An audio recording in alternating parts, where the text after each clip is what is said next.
الحمد لله وكفى وسلام على عباده الذين اصطفى أما بعد فأعوذ بالله من الشيطان الرجيم بسم الله الرحمن الرحيم والذين آمنوا أشد حبا لله وقال النبي صلى الله عليه وسلم من أحب لله وأبغض لله فقد استكمل الإيمان أو كما قال عليه الصلاة والسلام اللهم صل على محمد وعلى آل محمد كما صليت على إبراهيم وعلى آل إبراهيم إنك حميد مجيد اللهم بارك على محمد وعلى آل محمد كما باركت على إبراهيم وعلى آل إبراهيم إنك حميد مجيد الحمد لله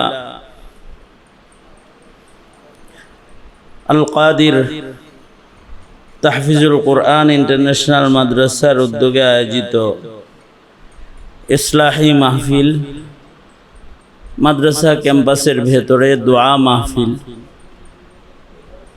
উপস্থিত হযরত বুজুর্গ উলামায়ে কেরাম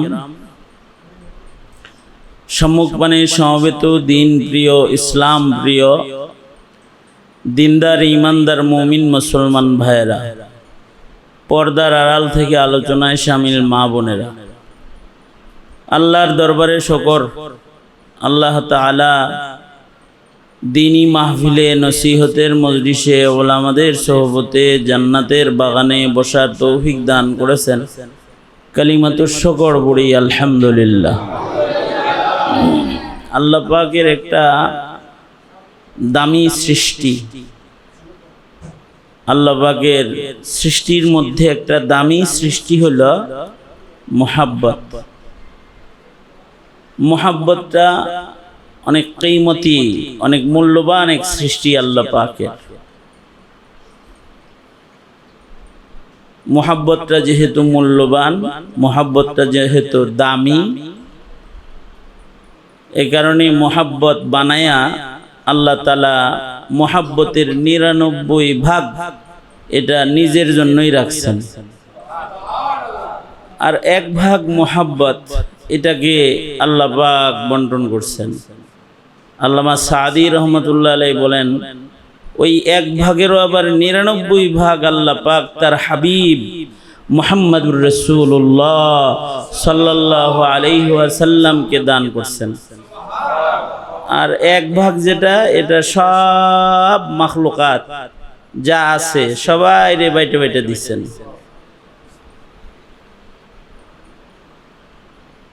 এই মুহাব্বতটাই যদি না দিতেন আল্লাহ পাক, তাইলে আজকে আমি আপনিও এখানে বসতে পারতাম না। এই মুহাব্বত যদি পয়দা না হইতো তাহলে চাকরি বাকরি মানুষ করতো না। এই মুহাব্বতটা যদি সৃষ্টি না হইতো কামাই রুজি ব্যবসা বাণিজ্য মানুষ করতো না। এই মুহাব্বতটাকে যদি আল্লাহ পাক না বানাইতেন তাইলে মা সর্বস্ব ত্যাগ করে সন্তান লালন পালনের কাজ করতো না। এই মুহাব্বত যদি না বানাইতেন তাহলে বাঘ বাচ্চা খেয়ে ফেলতো, বাঘের বাচ্চা বড় হইতো না। এই মুহাব্বতটা না বানাইলে সিংহের বাচ্চা বড় হইতো না। এই মুহাব্বতটা না বানাইলে মুরগি পাইতেন না, সব মুরগির বাচ্চা চিলে লয়ে যেত। মুহাব্বতের কারণে মুরগি তার বাচ্চাগুলাকে পাহারাদারি করে। চিল আসলে পরে চিলের সাথে মাটিতে হাঁটা মুরগিটা উড়াল মারে চিলকে ধরার জন্য। এই যে এত কিছু হয়, আর এই যে পৃথিবীর নিজাম চলতেছে, এই সব মোহাব্বতের কারণে। মোহাব্বত না বানাইলে পৃথিবীর এই স্বাভাবিক জীবনযাত্রা, মানুষের এই নিজাম যেটা দুনিয়াতে চলতেছে, নিজামে দুনিয়া, এটা বিকল হয়ে যেত, এটা অচল হয়ে যেত। যেখানে মোহাব্বতের ঘাটতি লেগে যায় সেখানে সব বিকল হয়ে যায়। যেমন দেখেন না, ইসরায়েল ইরানকে মোহাব্বত করতে পারে নাই, এ কারণে তছনছ করে দিতেছে। আবার ফিলিস্তিনকে তছনছ করে দিছে, কিসের অভাবে? হ্যাঁ, আবার দূর থেকে আপনারা যে কাঁদতেছেন ফিলিস্তিনিদের জন্য, ইরানিদের জন্য, কি লিগা? আরে কাফেররে মারলেও একটা মোহাব্বতের কারণে তার জন্য কি লাগে? মায়া লাগে। এই যে মায়াটা লাগে, এই মায়া মোহাব্বত, এইটাই আল্লাহ পাকের একটা কিমতি দামি সৃষ্টি, মূল্যবান সৃষ্টি। মূল্যবান যেহেতু, এই জন্য এটাকে আল্লাহ তাআলা নিজের জন্যই বেশিরভাগ রাখছেন। 99 ভাগ মোহাব্বত আল্লাহ নিজেই দখল করছেন। যদি আল্লাহ পাক 99 ভাগ মোহাব্বত নিজের জন্য না রাখতেন, তাহলে এই পৃথিবীর কোনো কাফের, বেঈমান, নাস্তিক, মুরতাদ একটা শ্বাস নিতে পারতো না, এক ঢোক পানি পান করতে পারতো না, এক লোকমা খাবার ওদের নসিবে জুটতো না। আল্লাহ সব মোহাব্বত নিজের কাছে রাখছেন বিধায়ী ওরা এত খানা দানা নাফরমানি করার পরেও খায়, আরামে আয়াসে দিন কাটায়। তারপরেও রব অপেক্ষায় থাকে, দেখিনি যদি আমারে ডাক দেয়, আবার যদি জীবনের শেষ প্রান্তেও ওদের মুখে উচ্চারিত হয় লা ইলাহা ইল্লাল্লাহ মুহাম্মাদুর রাসূলুল্লাহ, যদি খালি ওরা, এই লাইট বন্ধ করো, যদি খালি ওরা এই কলমা উচ্চারণ করে, তা আমি ওদের পিছলি জিন্দেগির সব গুনাহ মাফ করে দেব। অথবা যদি কোনো গুনাহগারের মুখে উচ্চারিত হয় আস্তাগফিরুল্লাহ, বলেন রব্বি মিন কুল্লি যামবি ওয়া আতুবু ইলাইহি লা হাওলা ওয়ালা কুওয়াতা ইল্লা বিল্লাহিল আলিয়্যিল আযীম। আস্তাগফিরুল্লাহ, আস্তাগফিরুল্লাহ, আস্তাগফিরুল্লাহ। যদি খালি মুখ দিয়ে কোনো বান্দা এটা বলে, এই মুহাব্বতের কারণেই আল্লাহ পাক তওবার বাণী উচ্চারণ বান্দা করার সাথে সাথে 80 বছরের গুনাহ যদি থাকে, মুহূর্তের ভিতরে সব মাফ করে দেওয়ার ওয়াদা করে বসে গেছে। লা তাকনাতু মির রাহমাতিল্লাহ, লা তাকনাতু মির রাহমাতিল্লাহ, ইন্নাল্লাহা ইয়াগফিরুয যুনুবা জামিআ। আল্লাহ বলে নিরাশার প্রয়োজন নাই, আমার ভালোবাসা অনেক, আমার দরবারে কারোর নিরাশা বলতে কিছু নাই। নিরাশ হয়ো না। গুনাহ করছিলা, বুঝাইছে, আমার শান বুঝতে পারছ, তো আমার কাছে এখন খালি বলো আল্লাহ আমি মাপ চাই, তো আমার রহমত এত, আমার রহমত থেকে নিরাশা নাই, জীবনের সব গুনাহ মুহূর্তের ভেতরে ক্ষমা করে দেব। পাহাড় সমান গুনাহ করছো তুমি, তো এই পাহাড় সমান গুনাহ মুহূর্তের ভেতরে মাগফিরাত দিয়া তোমাকে ধৌত করে দিব। এই যে মাগফিরাত বান্দা পাবে, এই জন্যই পাবে। এই যে 100 খুনের আসামি, বুখারী বলে 100 খুনের আসামি মাগফিরাত পাইছে, কিসের কারণে পাইছে? বলেন কিসের কারণে পাইছে? হ্যাঁ, আল্লাহ পাকের কাছে মুহাব্বতের খাজানা আছে, এই কারণে 100 খুনের আসামিও ক্ষমা পাইছে। তো রব্বুল আলামিন এই মুহাব্বতটা বানায়া সবচেয়ে মুহাব্বতের বড় অংশটা নিজের জন্য রাখছেন। তারপরেও যে সবাই যে মুহাব্বত দান করছেন, এই সব মোহাব্বত গুলা আবার 3 প্রকার। সব মোহাব্বত কয় প্রকার? মোটামুটি মোহাব্বত 3 প্রকার। মোহাব্বতটা প্রাথমিকভাবে 2 প্রকার। প্রাথমিকভাবে মোহাব্বত 2 প্রকার। এটা একটা মোহাব্বত হলো আল হুব্বুত তাবঈ, ন্যাচারাল মোহাব্বত, স্বভাবজাত মোহাব্বত। মোহাব্বত লিজাতিহি, ন্যাচারাল ভালোবাসা। এই ভালোবাসাটা এটা আল্লাহর দান, এটার উপমা দৃষ্টান্ত ন্যাচারাল ভালোবাসার দৃষ্টান্ত। ন্যাচারাল ভালোবাসার দৃষ্টান্ত হলো মা আর সন্তানের ভিতরের মোহাব্বতটা। এটা কি ন্যাচারাল? এটা কি? এটা খোদা দাদ হুব্বে তাবঈ, স্বভাবজাত তবিয়তগতই মোহাব্বত।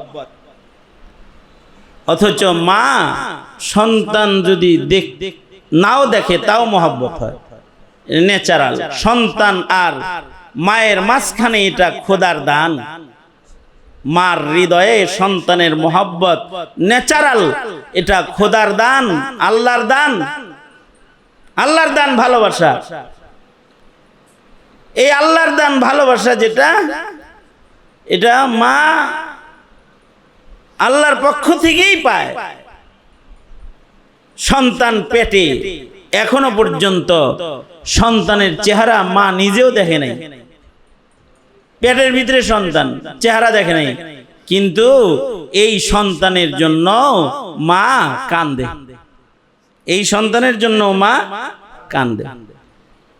পেটের সন্তানের পেটের ভেতরের নাড়াচাড়া যদি কইমা যায়, মা কান্না করে আর ডাক্তারের কাছে যায় বলে, ডক্টর সাহেব আমার পেটের জাদুটা যে নড়ে চড়ে না, আমার সন্তানের যেন কি হইছে। এই যে সন্তানকে দেখে নাই, সন্তানটা কি বুদ্ধিমান নাকি বোকা, সন্তানটা কি কালো না লুলা, সন্তানটা কি সুন্দর না অসুন্দর, সন্তানটা কি পাগল না বিকলাঙ্গ, কিছুই মা এখনো পর্যন্ত জানে না। তারপরেও এই পেটের সন্তান, এটার জন্য মায়ের মায়া, এই যে মায়াটা, এটা হুব্বে তাবঈ, এটা আল্লাহর দান। রব্বুল আলামিন আল্লাহর পক্ষ থেকে এ মুহাব্বত সকল মায়েদের হৃদয়ে আল্লাহ পাক দান করেন। এটা আল হুব্বুত তাবঈ, এটা কুত্তারও দিছে, কুকুররেও এই মুহাব্বত দিছে, এই জন্য ওর বাচ্চাগুলারে পালে। সব মায়ের এই মুহাব্বত আল্লাহ পাক দান করেছেন। মাছের ভেতরে এই মুহাব্বত আছে। মাছের ভেতরে এই মুহাব্বতটা এমন যে মাছ বাচ্চাকে বাঁচায়া নিজে মরে। দুনিয়াতে মানুষ যেমন বাচ্চার জন্য জীবন দিতে পারে, আরে মাছ, হাইওয়ানাত, পশু পাখিরাও বাচ্চার জন্য জীবন দিতে রাজি হয়। সমুদ্রে এমন কিছু মাছ আছে যেই মাছগুলোর ডিম, তার পেট থেকে বাচ্চা বের হয়। আশ্চর্য আশ্চর্য মাছ সমুদ্রের ভেতরে আছে। সমুদ্রের ভেতরে এমন মাছও আছে, মাছের সাগরের নিচের মাছের প্রাণী জগতের ইতিহাস পড়বেন, প্রাণী বিজ্ঞান, এমন মাছ পাবেন যেই মাছ সাগরের নিচে সাগরের লোনা পানি খায়া বড় হয় না। সাগরের নিচেও এই মাছগুলা তাদের মায়ের দুধ খায়া বড় হয়। সুবহানাল্লাহ, তো আস্তে করে বললেন কে? মানে দেখি স্বাভাবিক মনে হইতেছে আপনার কাছে? মিয়া বাস করে কোথায়? হ্যাঁ, খালি পানিতে নাকি সাগরের পানিতে? সাগরের পানির গভীরতা কত? সাগরগুলো কিরকম গভীর? আটলান্টিক যে মহাসাগর, এই আটলান্টিক সাগরের নিচে হিমালয়ের মতো বড় বড় পর্বত আছে, পাহাড় আছে। তাই কত গভীর এর নিচে? তাহলে এর ভেতরে যে প্রাণীগুলা আছে, এই প্রাণীগুলা আর সাগরের পানি লুনা পানি, এই সাগরের নিচে লুনা পানি খায়া বাচ্চা বড় হইতেছে না, বাচ্চা বড় হইতেছে তার মায়ের। এমন কিছু মাছ আছে যেগুলো দুধ দেয়, এই মায়ের স্তনের দুধ খায়া বাচ্চা বড় হয়। আচ্ছা, এই বাচ্চার জন্য যদি আল্লাহ পাক এই মায়ের হৃদয়ে মায়া দান না করতেন, তাইলে এই সাগরের ঢেউ আর ধারের ভিতরে এই বাচ্চাগুলা কি তার মা রে খুঁজে পাইতো? আল্লাহু আকবার। আরো আশ্চর্য ইতিহাস হলো, আমাদের বঙ্গোপসাগরেও এমন কিছু মানুষ আছে, এমন কিছু মাছ আছে, আরব সাগরে এমন কিছু মাছ আছে যেই মাছগুলো বাস করে আরব সাগরে, ভারত সাগরে, বঙ্গোপসাগরে, কিন্তু ওরা বাচ্চা দেওয়ার জন্য যায় চইলা আটলান্টিকের ভয়াল পয়েন্টে। কারণ ওখানে না গেলে ওদের পেটের বাচ্চা প্রসব করবে না। বাচ্চা কিন্তু পেটে আসছে, ওরা গর্ভবতী হয়েছে বঙ্গোপসাগরে, অথবা গর্ভবতী হয়েছে ভারত সাগরে, কিন্তু ওদের বাচ্চা প্রসব হয় যায় আটলান্টিকের ভয়াল পয়েন্টে। কারণ ওখানকার পানির তাপমাত্রায় মায়ের পেট থেকে বাচ্চা বের হয়ে যায়। আশ্চর্য বিষয় হলো, এই মাছগুলো জানে যে আমরা ওখানে যাওয়ার পরে আমাদের পেট থেকে শত শত হাজার হাজার বাচ্চা বের হবে বটে, কিন্তু ওইখানে আমাদের মৃত্যু হবে, আমরা আর ফেরত আসতে পারবো না ওখান থেকে। মা মাছগুলা ওইখানে যে মইরা যায়।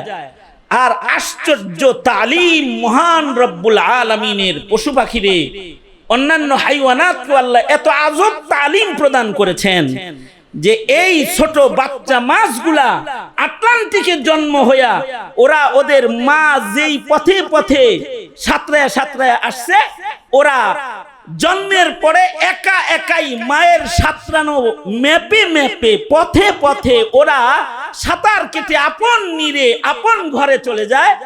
বঙ্গোপসাগরের মাছগুলো বঙ্গোপসাগরে চলে যায়, 4000-5000 মাইল ওরা মাছগুলো সাগরের পানিতে সাঁতার কেটে যার যার মার বাড়ি চলে যায়।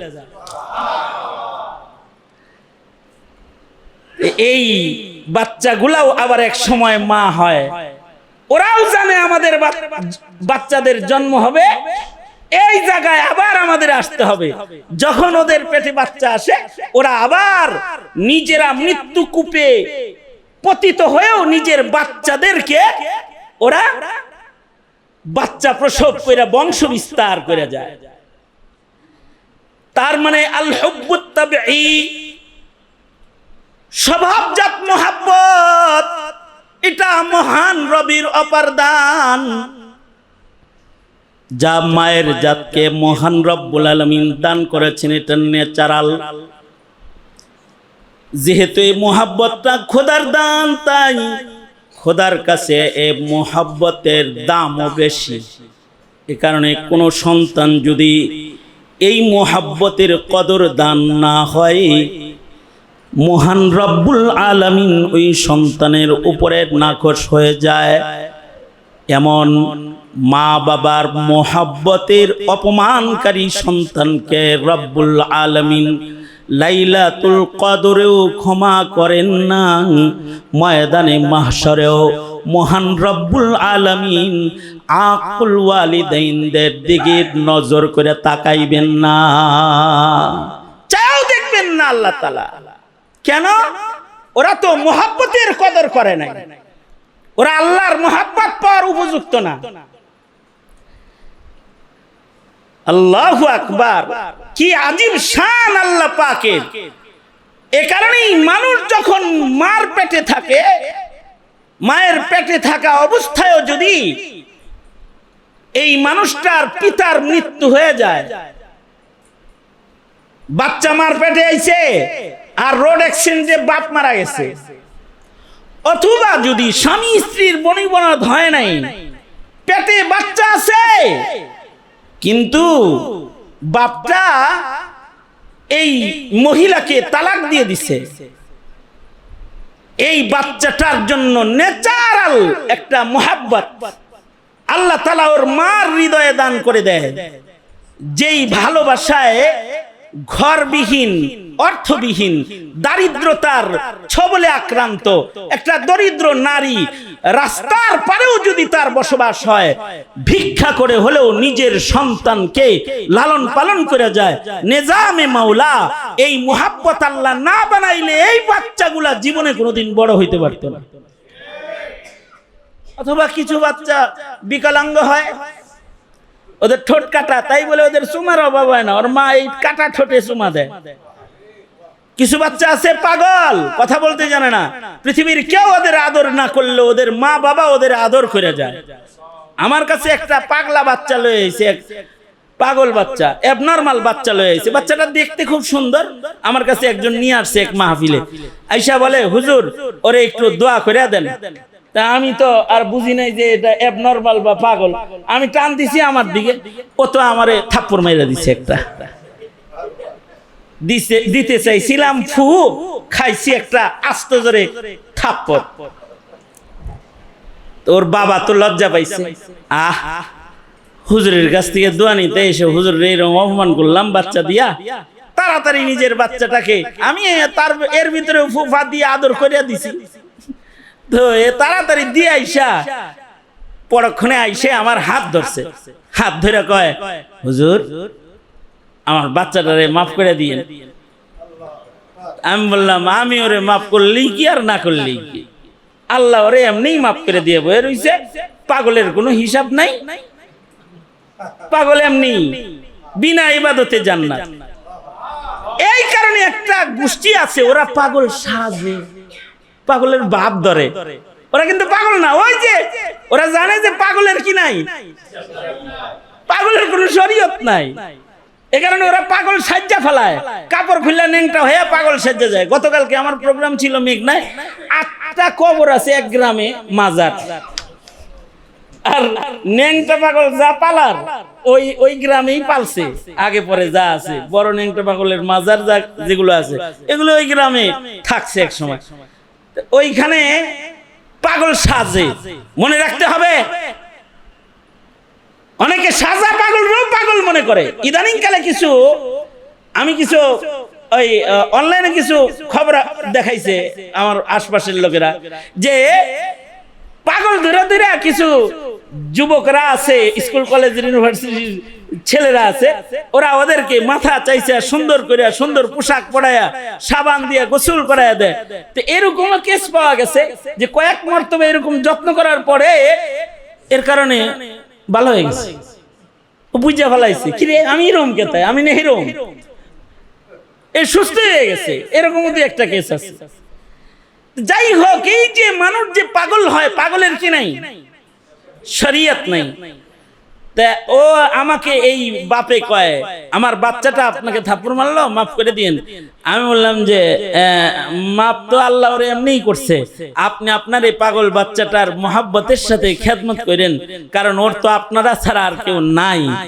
এই কথাটা বলতেই এই লোক ঝরঝর করে চোখের পানি ফেলে কান্না শুরু করছে, আর বলছে হুজুর আসলেই আমি আর ওর মা ছাড়া ওকে সহ্য করার মতো এই দুনিয়াতে জমিনের উপরে ওর জন্য আর কেউ নাই। এই যে সহ্য করে যায়, কিসের কারণে সহ্য করে? একটা মোহাব্বত। বলেন আরো জোরে বলেন, মোহাব্বত। তাহলে এই কথাগুলো যারা শুনলা, ছোট ছোট বাচ্চারা যারা শুনছো, যুবক ভাইরা তোমরা যারা শুনলে, এই মোহাব্বতটার হক সব সময় আদায় করবা। কারণ এই মা আর বাপ যাদের মরে গেছে, জীবনে কোনো দিন তারা ভালো একটা খাবার বাবাকে খাওয়াইতে পারবে না, জীবনে কোনো দিন ভালো একটা কাপড় তাদের গায়ে তারা দিতে পারবে না। যতদিন বাবা মা থাকে ততদিন এই সন্তানের দুয়ার কবুল দরজা খোলা থাকে। যেদিন মা বাপ মরে যায়, কবুল দুয়ার দরজা বন্ধ হয়ে যায়। এই বেদনাটা যারা বাবা মা হারাইছে তারা ছাড়া কাউকে সহজে বোঝানো যায় না। আমি নিজের হাতে নিজের বাপের কাফন কাটছি, নিজে বাবার জানাজার নামাজের ইমামতি করেছি, বাবাকে নিজের হাতেই কবরে নামাইছি। গভীর রজনীতে আমার কাছে যে টেলিফোনগুলা আসতো তার মধ্যে একটা হলো আমার বাবার ফোন। পৃথিবীর যে প্রান্তে, বাংলাদেশের যে প্রান্তে, যেথায় যেখানে থাকি, খবর নিয়ে বলতো সময় মতো, আব্বু এক লোকমা খানা খায়া লইছনি, খাইছ? এই ধরনের কথাটা বলার মানুষ মা বাপ ছাড়া আর কেউ নাই। বলবে খানা খাইছ?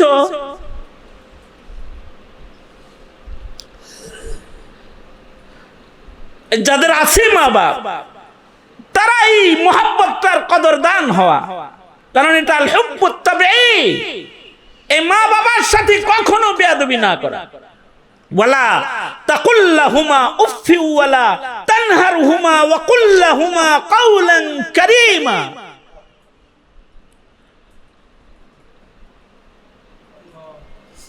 আর যাদের নাই তারাও হক আদায় করে যাবে মৃত্যু পর্যন্ত।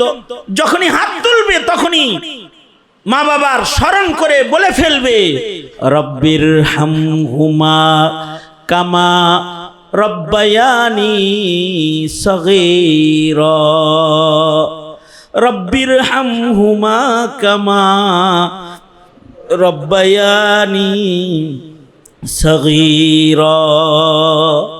এই দোয়া করবে, হক আদায় করবে। তো এইটা হলো স্বভাবজাত মুহাব্বত। এটা প্রাণীকুলেও দিছে।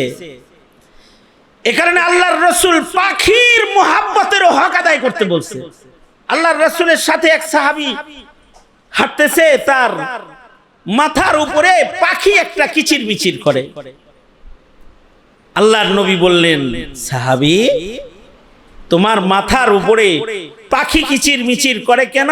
তুমি কি ওর বাচ্চা নিয়ে আসছো নাকি? জি আল্লাহর নবী, এই পাখিটার বাচ্চা চুরি করছি, আমি বাচ্চা লয়ে আইছি। আল্লাহর রাসূল বললেন, যাও দিয়া আসো, মার কষ্ট হইতাছে। আরেক বর্ণনায় আছে আল্লাহর রাসূল এক হরিণীকে, হরিণী বান্দা আছে, শিকার হয়ে গেছে কাফেরদের হাতে, নবীজি পাশে যাইতেছেন। হরিণী তো নবী, তো নবী রাহমাতুল লিল আলামিন। হরিণী বলে কি, আল্লাহর নবী বাচ্চাগুলারে বইলা আসতে পারছি না, ওরা তো আর এখনই আমারে জবাই করবে না, একটু ছাইরা দেন না, জঙ্গলে যা বাচ্চাদের কি একটু বুঝায়া সমঝায় একটু দুধ পান করায় আসি। তো আল্লাহর রাসূল নবী তো রাহমাতুল লিল আলামিন, মা যখন তার বাচ্চার কথা বলছে, নবীজি নিজেকে এ জায়গায় নিজেকে রেখে, বন্ধক রেখা হরিণীরে ছেড়ে দিছে। শিকার যারা করছে ওরা এসে বলে, মুহাম্মদ তুমি এখানে না হরিণী রেখে গেছিলাম, ওকে একটু ওর বাচ্চাদেরকে দুগ্ধপান করাইতে আর বিদায় নিতে পাঠাইছি। মিন ইজাজিন নবী সাল্লাল্লাহু আলাইহি ওয়াসাল্লাম, এটাও নবীজির মুজিজা। কাফেররা হাসতেছে, পাগলে কয় কি, হরিণ নাকি আবার আইবো জঙ্গল থেকে? ঠিক আছে দেখি আহেনি। আল্লাহর রাসূল সাল্লাল্লাহু আলাইহি ওয়াসাল্লাম তো বসে রইছেন, অপেক্ষা করতেছেন। হরিণটা তার বাচ্চাদেরে বলতেছে, আমার জায়গায় রাহমাতুল লিল আলামিনকে বাইন্ধা রেখে আইছি, আমি না গেলে বিশ্ব নবীরে ছাড়বে না, এ তোরা থাক, আমি চলে যাই। আজকের বিদায়টা মায়ের সাথে তোরা সন্তান হিসেবে শেষ বিদায়। বাচ্চাগুলারে সুন্দর করে বুঝায়া হরিণী ঠিক কিছু সময় পরে ফেরত আসছে। আল্লাহর রাসূলের মুজিজা এটা দেখা কিছু কাফের কালেমা পড়া মুসলমান হয়ে গেছে। আল হুব্বুত তাবিঈ এর মর্যাদা আল্লাহর রাসূল দিয়েছে।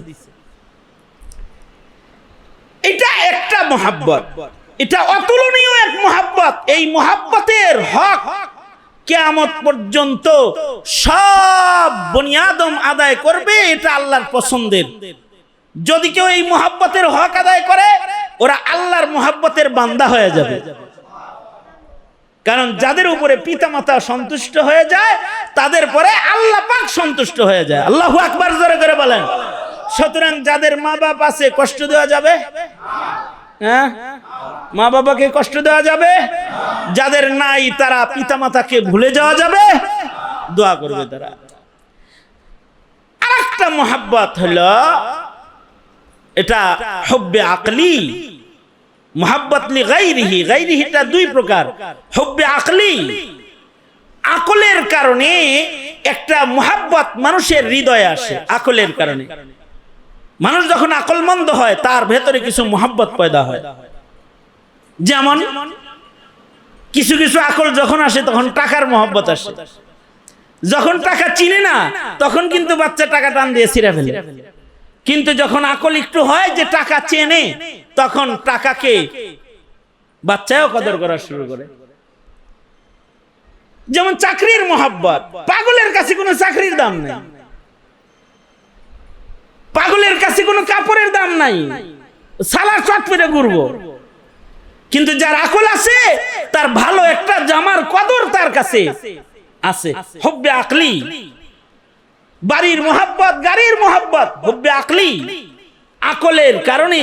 যেমন বাপের যেই বুঝটা আছে সন্তানের ওই বুঝটা নাই, এ কারণে সন্তান হোন্ডা বেচা গাঞ্জা খাইছে, আর বাপে না খায় থাইকা হোন্ডা কেনার টাকা জোগাড় করছে। কারণ এই আকলটা বাপের আছে, ছেলের নাই, তাই বাবা জমা করতে পারছে, ছেলে ভাঙ্গা গাঞ্জা খাইছে।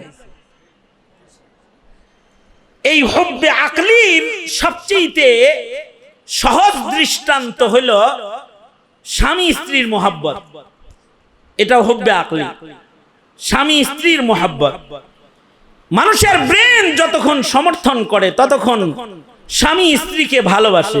ব্রেন যদি সমর্থন না করে তো তালাক দিয়ে বের করে দেয়। ব্রেন যদি বলে এই মহিলাটা কালো হলে কি হবে, ও তোর সুখের কারণ, শান্তিতে থাকবি, ও মানুষ ভালো, ওর বুদ্ধি কম কিন্তু আমানতদার, আখলাকি, তখন একটা পুরুষ ওই বেকুব মহিলারও প্রেমে পড়ে যায় আকলের কারণে। আর যদি আকল বলে সুন্দর হইলে কি হইব, শ্বশুর বাড়ি ধনী হইলে কি হইব, নাক মুখ চুক্কা গঠন হইলে কি হইব, তোরে জ্বালায়া কিন্তু বিনাশ করে দিব। কিন্তু তখন আর এই সুন্দরীদেরও রাখে না, তখন একটা বুঝ ঘৃণা পয়দা হয়। এই সুন্দরী মহিলাকেও সে বলে ফেলায় তালাক তালাক তালাক, যাও যাও গা, তোমার সাথে আমার আর ঘর সংসার নাই। কিছু কিছু মহিলা আছে তাদের স্বামীর সাথে সারা জীবন অভিনয় করে যায়, দিল থেকে ভালোবাসতে পারে না, ভালোবাসার অভিনয় করে যায়। কিছু কিছু স্বামী আছে তাদের স্ত্রীর সাথে ভালোবাসার অভিনয় সারা জীবন করে যায়। কিসের কারণে করে যায়? ভালোবাসার কারণে না, আকলের কারণে করে যায়, আকলের কারণে করে যায়।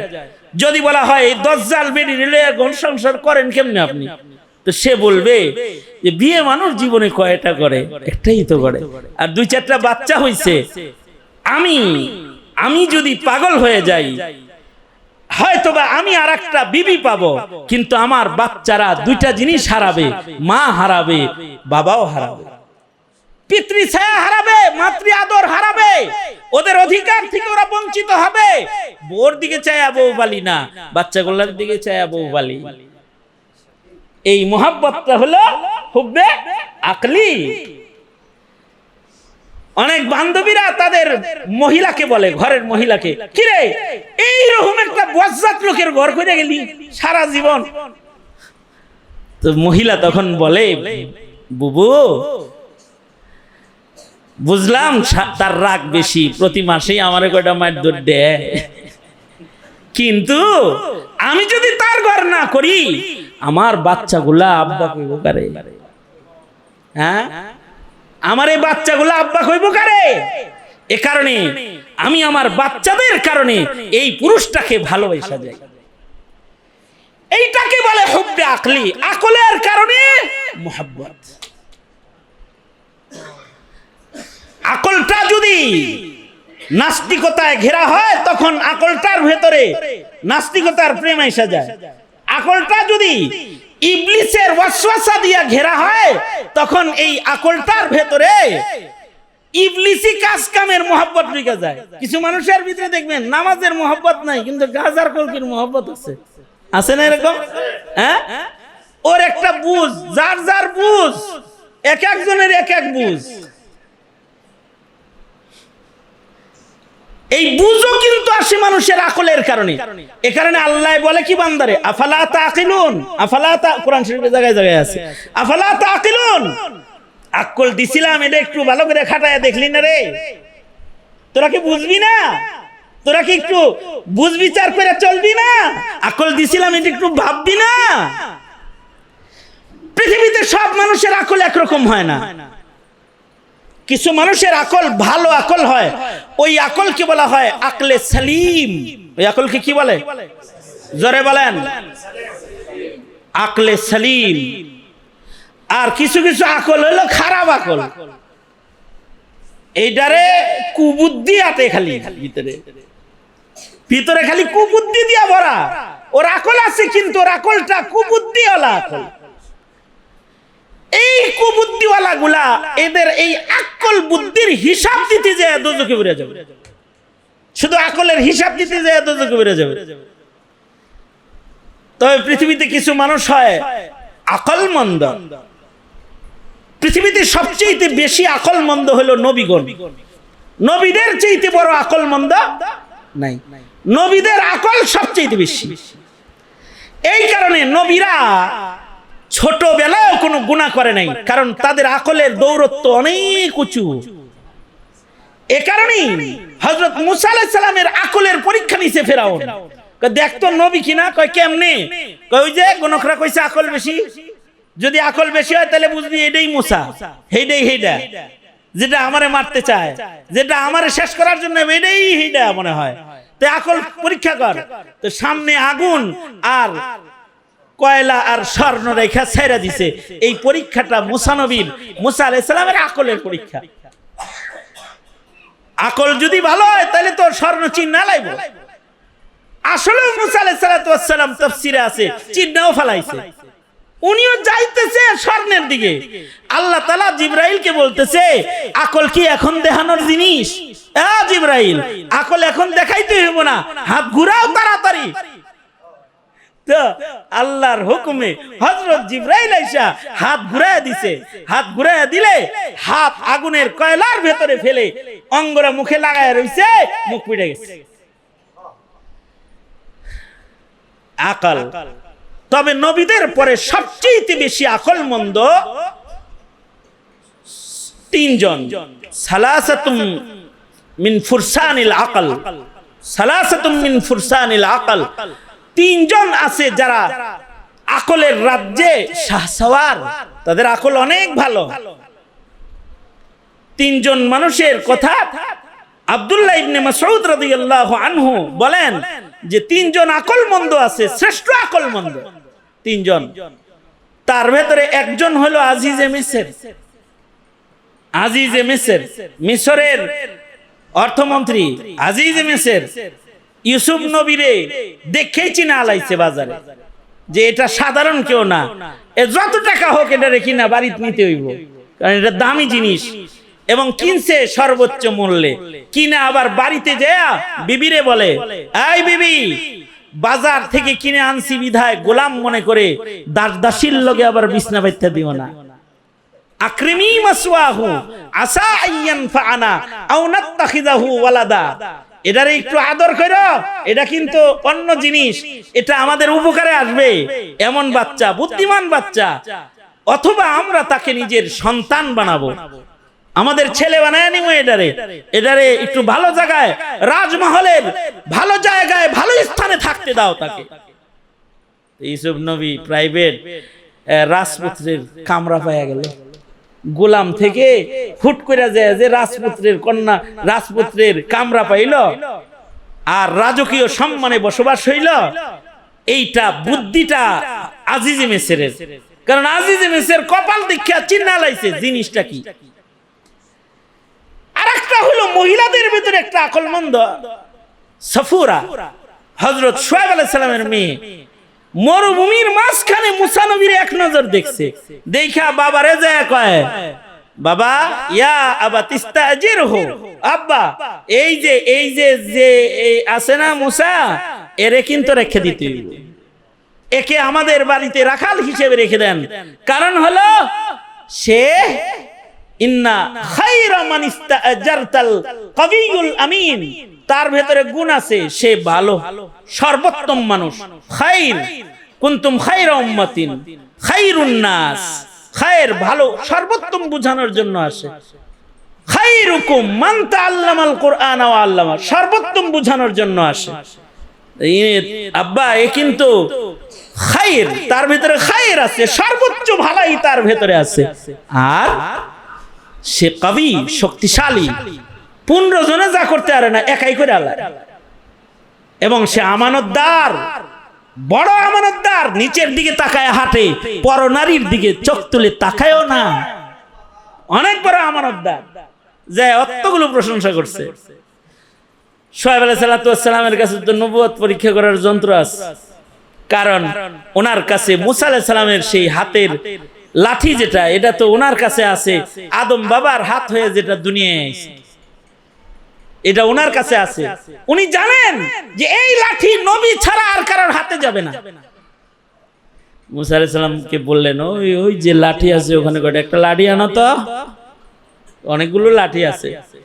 তো লাঠি আনতে মুসা আলাইহিস সালাম যখন ওখানে গেছে, তো ওই যে জান্নাতি লাঠি যেটা নবীর হাতের লাঠি, এটা লাফায়া লাফায়া পয়গম্বর মুসার হাতে আসে। শুআয়ব আলাইহিস সালাতু ওয়াস সালাম চিনে ফেলেছেন,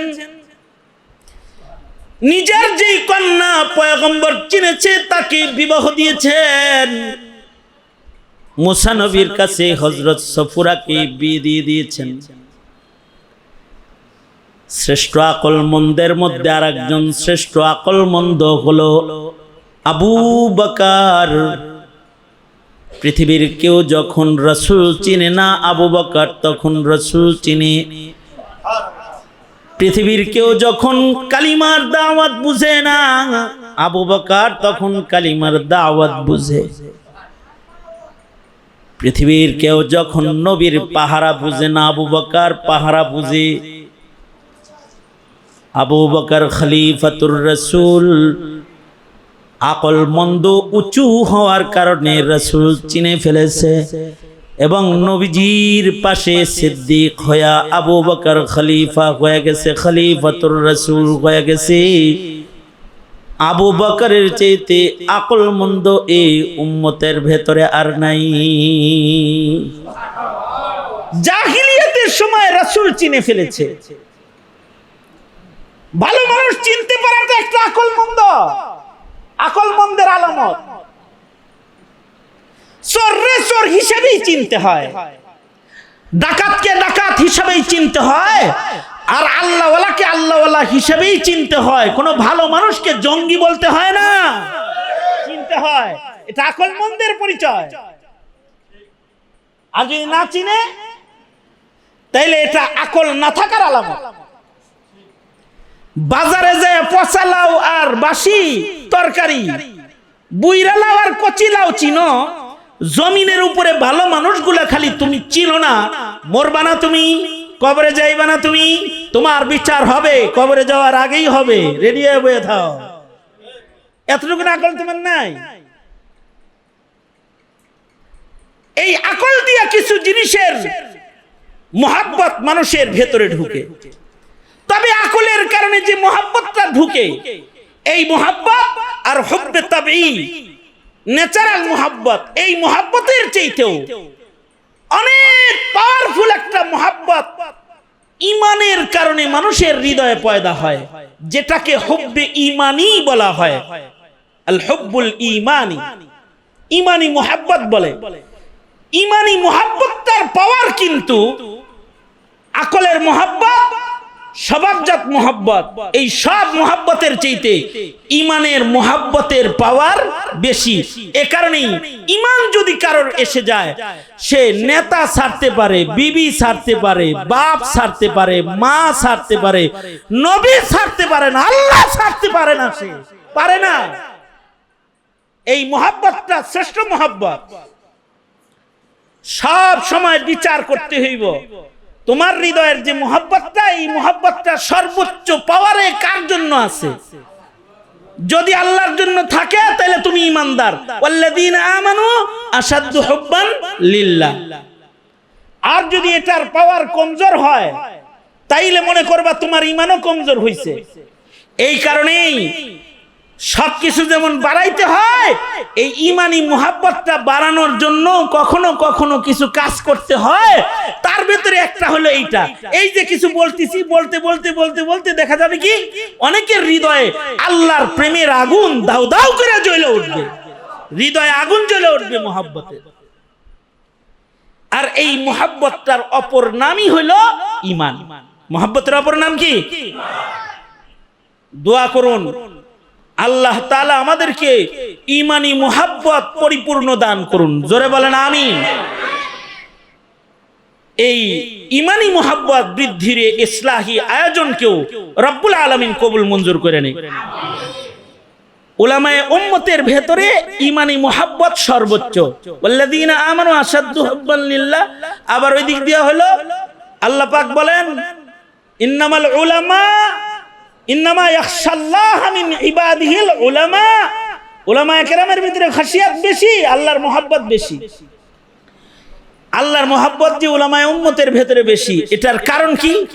এটার কারণ হলো মারিফাতুল্লাহ, আল্লাহকে চিনা। যে যারে চিনে সে তারে মুহাব্বত করে। ফুলরে যখন চিনে তো ফুলকে মুহাব্বত করে, যখন চিনে না তো ফুলকে দুপায়ে দোলে দোলে যায়। যে আল্লাহরে চিনবে সে না আল্লাহকে মুহাব্বত করবে। আল্লাহকে চিনবে কি দিয়া? ইলমে দ্বীন দিয়া। এ কারণে এই যে তালবে ইলম যারা, ওদের ভেতরে আল্লাহর মুহাব্বত বেশি। ওরা নাস্তিকের নাস্তিকতাকে ঘৃণা করে। কার জন্য? জোরে বলেন কার জন্য? বদ্দিনের বদ্দিনীকে ঘৃণা করে। কার জন্য? আর দ্বীনকে, ইসলামকে, আল্লাহর বিধানকে ভালোবাসে। কার জন্য? মান আহাব্বা লিল্লাহ ওয়া আবগাযা লিল্লাহ ফাকাদ ইসতাকমালাল ঈমান। এটা পরিপূর্ণ ঈমান। আর এই পরিপূর্ণ ঈমানটা দ্বীনি বুঝ ছাড়া আসে না।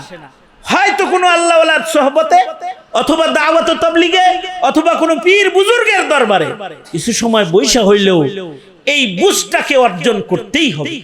যারা করতে পারবে তাদের ঈমানি মুহাব্বতের পাওয়ার বাড়তে থাকবে।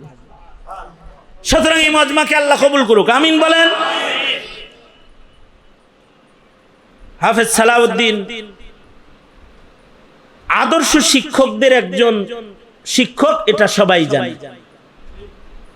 সে একজন হিফজের জগতে একজন আদর্শ শিক্ষক।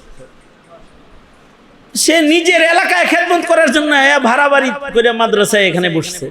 তাছাড়া সে যেখানে চাকরি করত ওখানে যে বেতন পাইতো ওই ইনকাম এখন হ্যাঁ নাই। যেখানে আগে পড়াইতো ওখানে বেতন বেশি ছিল। সে পড়াইলেই তার ৪৫,০০০ টাকা ৪০,০০০ টাকা বেতন ছিল শুধু পড়াইলে। এখন ওর ৪৫,০০০ টাকা ইনকাম হয় কিনা সন্দেহ আছে, বুঝেন নাই কথাটা? কিন্তু উদ্দেশ্য হলো নিজের গ্রামে, নিজের এলাকার মানুষদের মাঝে কোরআনের খেদমত করে এলাকার কিছু হক তো আদায় করি, বাস। এই যে মানসিকতা, এইটাকে সামনে নিয়ে সে যে এখানে মাদ্রাসা চালু করেছে, এই মাদ্রাসাটা তাদের প্রতিষ্ঠাকাল থেকে এ পর্যন্ত যতগুলো কম্পিটিশনে ওরা অংশগ্রহণ করেছে সবগুলোতে ওরা পুরস্কার পাইছে। হুফাজে সারা বাংলাদেশে ১ নাম্বার হয়েছে ওদের ছাত্র। ভালো শিক্ষক, একজন আমার চেনা জানা অভিজ্ঞ ভদ্র মার্জিত ব্যবহারের মানুষের ভেতরে একটা মানুষ। ওর খেদমাতকে আল্লাহ পাক কবুল করুন, আমিন বলেন। আপনারাও তার জন্য দোয়া করবেন, আল্লাহ যেন এই মাদ্রাসাটার স্থায়ী জায়গার ব্যবস্থা কোন কোনাকাঞ্চি দিয়ে আল্লাহ যেন কোরআনের ঘরের এই জায়গাটা দিয়ে দেয়, আল্লাহ যেন এই ব্যবস্থাটা করে দেয়, এটা দোয়া করবেন। এই কয়েকটা কথা আমি যেটা বললাম যে ছেলেরা তো খুব ভালোবাসে, বিবিরে তো অনেক ভালোবাসেন, বন্ধু বান্ধবকে অনেক ভালোবাসেন, দলকে অনেক ভালোবাসেন, নেতাকে অনেক ভালোবাসেন, নিজের একটু জিগাইবেন আল্লাহরে ভালোবাসিস তো? নিজেরে নিজে জিগাইবেন, তুই আল্লাহরে ভালোবাসিস তো? তুই যদি আল্লাহরে ভালোবাসিস তাই নামাজ কাজা করিস কেন? তুই যদি আল্লাহরে ভালোবাসিস তো আলেমদের সাথে বিদ্বেষ রাখিস কেন? তুই যদি আল্লাহকে ভালোবাসিস তাহলে তুই কোরআনের সাথে দূরত্ব রাখিস কেন? তুই যদি আল্লাহকেই ভালোবাসিস কাবার সাথে তোর দূরত্ব কেন? নবীর সাথে তোর দূরত্ব কেন? নিজেকে প্রশ্ন করবে, কতটুকুন পার্সেন্ট কোনটা ভালো? আমার কাছে মাঝে মাঝে গল্প করে অনেকে, এক লোক কয় হুজুর দোয়া করেন, 3 মেয়ে ছেলে আছে 2টা, সবাই রে সম্পদ করে দিছি, আল্লাহ দিলে, আলাদা আলাদা ফ্ল্যাট দিছি, আলাদা আলাদা সবকিছু দিয়ে দিছি, 2 ছেলের মাশাআল্লাহ বাড়ি যা করে দিছি ভাগযোগ করে নিয়া আরামে খাইতে পারবে। হুজুর এখন আরামে আছি, কোনো টেনশন নাই। হ্যাঁ, এই টেনশন তো নামাইছেন, আরো টেনশন যে আছে কবরে গেলেই যে কিছু জিজ্ঞাসাবাদ শুরু করবো, এই টেনশন পার করছেন তো? মান রব্বুকা ওয়া মা দীনুকা ওয়া মান হাযার রাজুল, প্রশ্ন যে করব এগুলোর উত্তর দিতে পারবেন, এই টেনশন দূর হইছে তো? যা করে গেছেন এগুলো সব নিয়ে ঝগড়া হবে, সামনের যে সময়টা আছে ওই সময়টা ওই টেনশন দূর করেন, ওই টেনশন আখিরাতের টেনশন। আর এইটা আল্লাহ পাকের মুহাব্বত ছাড়া এই টেনশন দূর হবে না। যার মুহাব্বতের পাওয়ার যত বেশি হবে, যার চোখে যত আল্লাহ প্রেমের চোখের পানি থাকবে, তার টেনশন তত তাড়াতাড়ি দূর হবে, তার খালিস তাওবা নসিব হবে। সুতরাং আল্লাহ পাক আমাদের সবাইকে কবুল করুন, আমিন বলেন, জোরে করে বলেন আমিন। ইয়া আল্লাহ, ওয়াদা করিতেছি জীবনে আর কোনোদিন ইচ্ছাকৃত নামাজ কাজা করব না। ইয়া আল্লাহ, ওয়াদা করিতেছি রমজানের রোজা ভাঙব না, হজ যাকাত ফরজ হলে আদায় করব। ইয়া আল্লাহ, হারাম খাইব না, হারাম উপার্জন করিব না, হারাম পথে চলব না, বেপরদা চলিব না, ইনশাআল্লাহ বলেন, জোরে আওয়াজ করে বলেন ইনশাআল্লাহ। ইয়া আল্লাহ, মওত পর্যন্ত আলেমদের সাথে মুহাব্বত রাখিব, দ্বীনকে, দ্বীনের পথকে ভালোবাসব ইনশাআল্লাহ। আল্লাহ পাক কবুল মঞ্জুর করেন, আমিন। এই কয়টা কথা ভাইজান আসছে, ভাইজানরা আমি বলবো সালাউদ্দিনের দিকে একটু খেয়াল রাখেন, আল্লাহ তাআলা কবুল করে, আপনারাও খেয়াল রাখেন, নাকি বলেন? হ্যাঁ, যে এই প্রোগ্রামটা ঘরের ভিতরে হইল, এই প্রোগ্রামটার অল্প কয়টা কথার দাম অনেক বেশি। ওয়াজ মাহফিল যেটা হয় মাঠে ময়দানে, ওখানে যায় এমনি শুনতে যায়, কিন্তু এখানে এই সকল মাহফিলে যারা আসে তারা পরিবর্তন হওয়ার ওয়াদা নিয়েই আসে। পরিবর্তন হওয়ার ওয়াদা না থাকলে কেউ এই সকল মজলিসে ঢুকতেই পারে না। সুতরাং বড় বরকতি, আল্লাহ তাআলা এটাকে কবুল মঞ্জুর করেন। তো এখন দোয়া হয়ে যাবে, সবাই দোয়া করি।